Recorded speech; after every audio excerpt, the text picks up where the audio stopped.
Dans la fosse nasale droite de ce patient, l'air passe difficilement, ce qui provoque une gêne respiratoire. L'opération va donc permettre de redresser sa cloison nasale déviée. Qu'est-ce qu'il nous faut d'autre? Malheureusement, c'est une chirurgie dans laquelle même l'opérateur ne voit pas grand-chose. C'est essentiellement tactile. Donc je mèche les fosses nasales avec de la xylocaïne nafazolinée qui permet d'effectuer une rétraction de la muqueuse, d'obtenir une rétraction de la muqueuse, ce qui nous donnera un peu plus de place dans les fosses nasales pour opérer. Pour atteindre l'os et le cartilage de la cloison, le chirurgien doit décoller la muqueuse. Un acte délicat, car une brèche dans celle-ci ou dans le cartilage risquerait par la suite de gêner la respiration. Là, ça y est, je suis sur l'os. Après un travail minutieux, le chirurgien accède à la cloison nasale.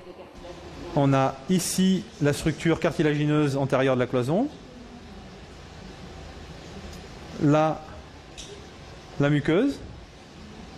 Effectivement, la cloison est très déviée vers la droite, là. Elle est toute bombée. Alors maintenant, je vais travailler un petit peu comme un ébéniste qui va sculpter pour pouvoir redonner une forme rectiligne à la cloison nasale.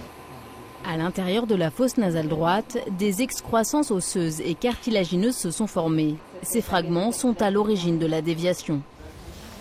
Donc j'ai sectionné la baguette de cartilage qui correspond en fait à un excédent de cartilage qui a fait que tout s'est plié. Je peux essayer de l'attraper. Ça vient ou pas? Voilà. Voilà l'excédent de cartilage que j'enlève.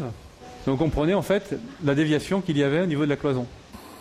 Le chirurgien peut alors raboter la cloison pour la redresser. Mon cartilage, vous voyez que maintenant il n'est plus bombé comme il l'était tout à l'heure. Il arrive à être rectiligne.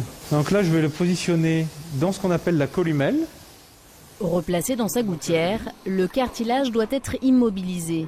Des languettes de silicone vont donc être introduites dans chaque fosse nasale. Alors ces plaques ont dans cette chirurgie deux intérêts. Le premier, c'est pour permettre à la cloison de cicatriser en bonne position. Et en même temps, ça va replaquer la muqueuse contre les structures internes de la cloison, cartilage et os, pour éviter qu'il y ait un hématome qui se crée sur la zone de décollement de la muqueuse. Les plaques de silicone seront retirées dans une dizaine de jours, mais il faudra attendre un mois pour constater les bénéfices de l'intervention.